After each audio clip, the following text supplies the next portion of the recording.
Hi, everyone. I'm Angela Fazio. And I'm Kristen Cantrell, and this is Moms in Real Estate Girl Educate Yourself. We're excited about today's guest. It's Janice Pigga. She is from Pennsylvania, and her topic is how to write strong offers in today's market.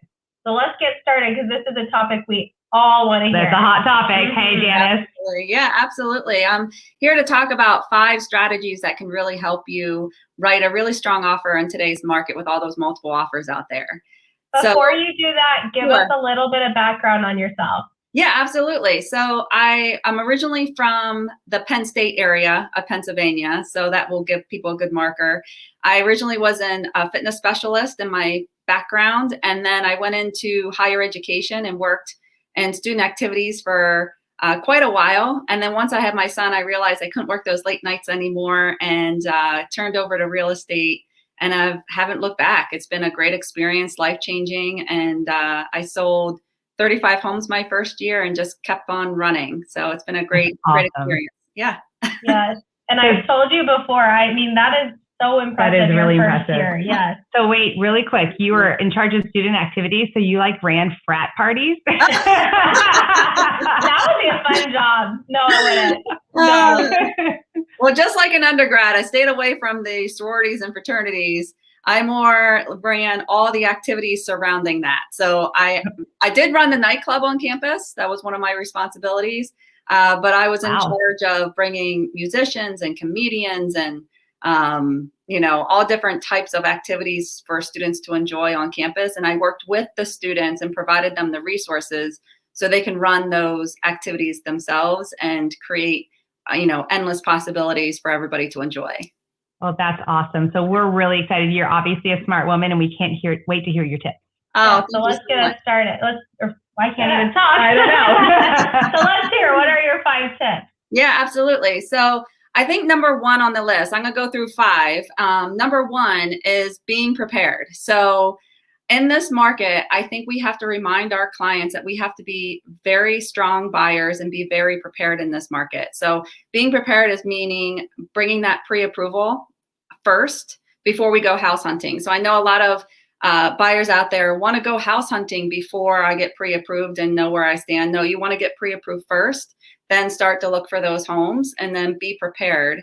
And I know some of the lenders out there. I know the lender I work closely with, his name is Mike Bauer at Annie Mac Mortgage here in the Lehigh Valley. He has this pre-approval called the Platinum Pre-Approval, where we actually get all those conditions met up front. And then it goes through underwriting, and then you are actually approved to buy a mortgage within your price range. And that makes you look even stronger to a seller rather than just having that pre-approval, saying someone's meeting that mortgage commitment up front.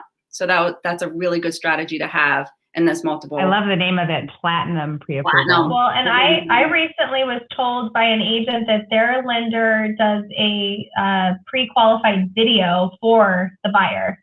So just taking it like an extra step. I thought that was awesome. Just an extra step. And even a phone call, sometimes a phone call from the lender to the listing agent is really helpful too.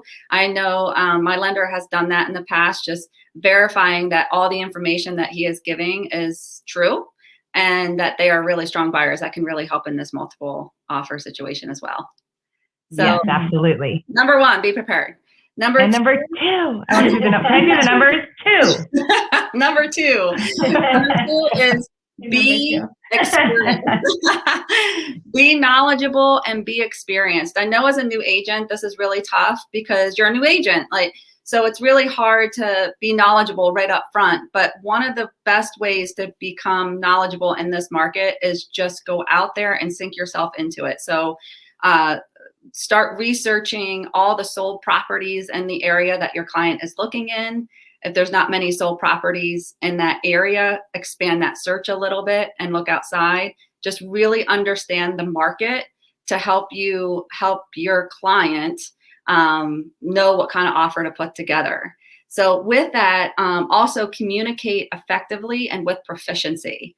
So you really want to be able to explain the process, the home buying process to your clients really, really well. So they have a full understanding of what they're getting themselves into, because it can be a really scary experience. and they're putting a lot of money out there. So really be able to communicate with them effectively through the process. And then be organized. You really want to be organized. I have a lot to say on number 2. Because this comes with the, you want to be experienced and knowledgeable when you're working with your clients, and that can really help you get the offer. So you want to be organized. And one of my favorite tips out there is there's this timeline that is virtual. I don't have an assistant. So my assistant is a virtual assistant. It's called Ametry. And I have a template set up where I can put all the dates in there of when we go under agreement, when the inspection is due, when your deposit's due. And it actually teaches the client the steps through the whole process, and it sends them automatic notifications when those items are due. So that's awesome. Yeah, it's a really so neat. If you're listening to this right now and you're like, I need that, Janice, we will get that tool information from her, and you can contact us directly so we can share what that tool is. Yeah, absolutely. It's a great tool to have, and it's very inexpensive and 100% worth it. So one other thing too is make sure even after closing, and this is going to help you in the future when this comes around again, but always staying in touch with your clients after closing so that you can help them with all their real estate needs. That's going to be crucial in this market. So number 3, that was number 2. Number 3. Where's my hand? Number 3, you want to try and remove as many contingencies as possible when you are writing an offer when there's multiple offers. Now, if there's no other offers, write what you want. But when you have 12 other offers on the table, which I don't know about your market, but our market is like that. It's more than that. It's crazy. Like today, 16 offers or 25 offers. Yeah. It's been a little crazy out there. So removing as many contingencies as possible. So sometimes that's not always possible. Like if you have to sell your home before moving, think about maybe a temporary solution because right now selling is definitely the best thing to do. You can get the most amount of money, maybe finding a temporary solution so that you can remove that home sale contingency. But that one is number 1.